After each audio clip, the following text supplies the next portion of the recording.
Hello everyone, thanks for tuning in to the 97th episode of MystiCast. On this episode, we celebrate the 10th birthday of the Mix.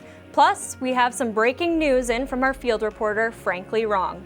All that and more coming up on this episode of MystiCast.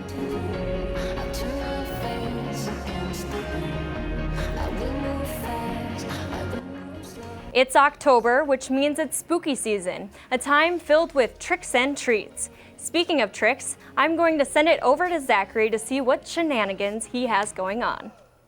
Hello, and welcome back to Totally Real News. I'm your anchor, Doug Graves.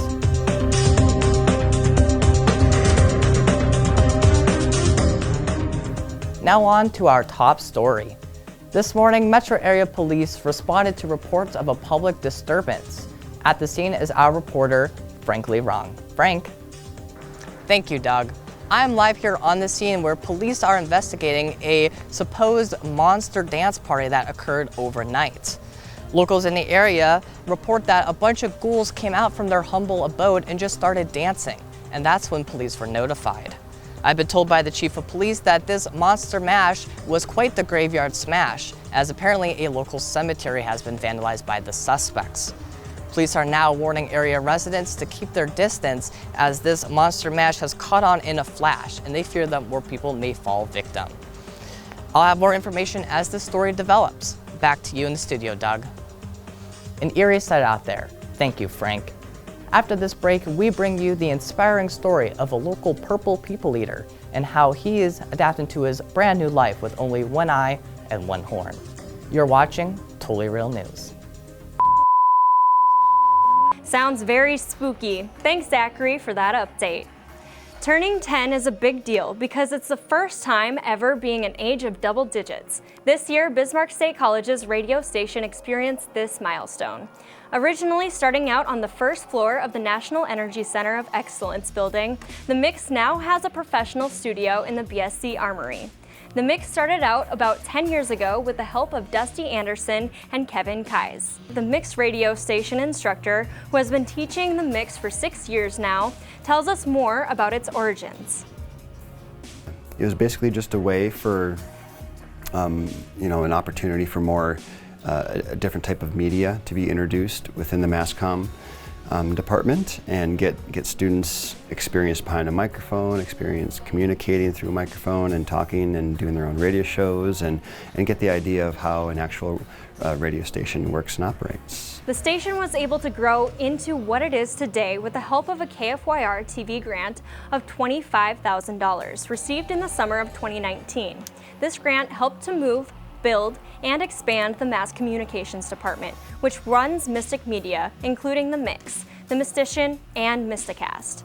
The Mix gives students the opportunity to run their own radio show, from speaking on air to playing music to hosting a podcast. If there's one thing I could tell somebody about The Mix, I would say download the app, give us a listen, listen to your friends, listen to your fellow students at BSC. It's a great way to learn new music. It's a great way to learn what's happening on campus, and it's a great way to be involved in BSC. Happy birthday to the Mix. It won't be long before you're a teenager. There are 41 esports teams in North Dakota. Players can play a wide variety of games such as Rocket League, Fortnite, and Valorant, all played on a PC. If you enjoy playing the PS4 like me, there are games for that too. I'll tell you more about the Mystics esports team and one very special player. Don't just sit around and fiddle your thumbs. Or maybe you can do just that, all while showing Mystic pride. I think for a lot of us, it's a really cool way to have some school pride and represent your organization, whether it's a high school, middle school, or just you and a group of friends, and compete as a team. However, there's more to esports than meets the eye. It requires strategy and quick critical thinking skills. Another perk to esports is that you can play individually, or players can join together and play as a team as well. And we have some games, like some of the sports titles, where it is just 1 versus 1, but like the game we're here tonight to play is called Valorant, and it's a 5-on-5 tactical game where you really have to work together and be able to communicate to achieve the desired result in each round. Bismarck State College is popular for the game Valorant, and that's because of one very special player that's on their esports team. Paul Gellerman, or known as Positivity Paul, is in the top 1 percentile out of all of the concurrent North American players in the game Valorant, which is clearly his favorite. Gellerman says anyone can get to where he's at if they try hard enough, and offers some words of wisdom to those who wish to get to his ranking. Be prepared to spend a lot of time practicing in death matches, playing the game. Mostly playing the game and thinking about the decisions you make are the most important thing, just like at any sport you play. Gellerman remains humble in his top ranking position, and it's clear that his nickname, Positivity Paul, is a perfect way to describe his personality. Gellerman shares more about how he hopes his teammates feel about him sharing the spotlight. I hope they don't think about me just because of my rank, more because I try to be a good teammate anyway. And that's all I hope that I get from them. The BSC Mystics esports team is welcome to all who want to join in on the fun. Esports isn't just fun to play, it's also fun to watch. You can sign up to play or catch the Mystics on their live stream Twitch at bismarckesports.gg. Reporting for Bismarck State College's MystiCast, I'm Taylor Austin. Bismarck State College offers not only games to play, but plays to watch as well. The fall play begins today at 7:30 in the Sidney J. Lee Auditorium, and it will continue tomorrow and Saturday as well. The last show will be on Sunday at 2:30 p.m. Ticket prices are $15 at the door or $12 at bsctheater.com or the Campus Information Center.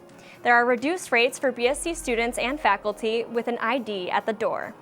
Frankenstein is a Halloween classic. Go check out this shockingly good play. CyberCon took place at the NECE building on October 4th.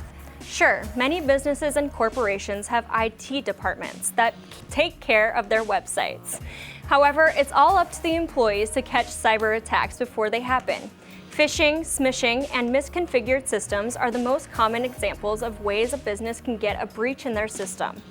CyberCon teaches businesses and their employees how to detect these threats early before the hacker gains any information. The 2-day event consisted of various speakers and professionals who shared their tips about cybersecurity. Bill Heinzen, the chairman of CyberCon, talks more about what someone can do to ensure their safety online.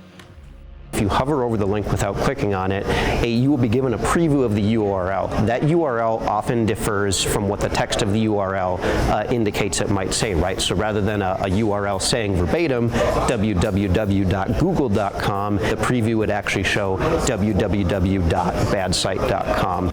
Heinzen says that it's important for all corporations to learn about cybersecurity in order to protect the safety of their workspace. There's been quite a few changes on campus these last few years. One of those exciting new changes is that we now have a cross-country team for the first time since the 80s. The cross-country team has been practicing hard and even went to their first meet, which was in Jamestown.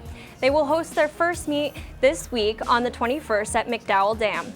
The women's 5K starts at 3 p.m. and the men's 8K starts at 4 p.m. If you see a cross-country runner around campus, give them some love. Go sports! That's all I have for this episode of MystiCast. Tune in again next month for the 98th episode and check out what kind of crazy content we have for you then. Bye!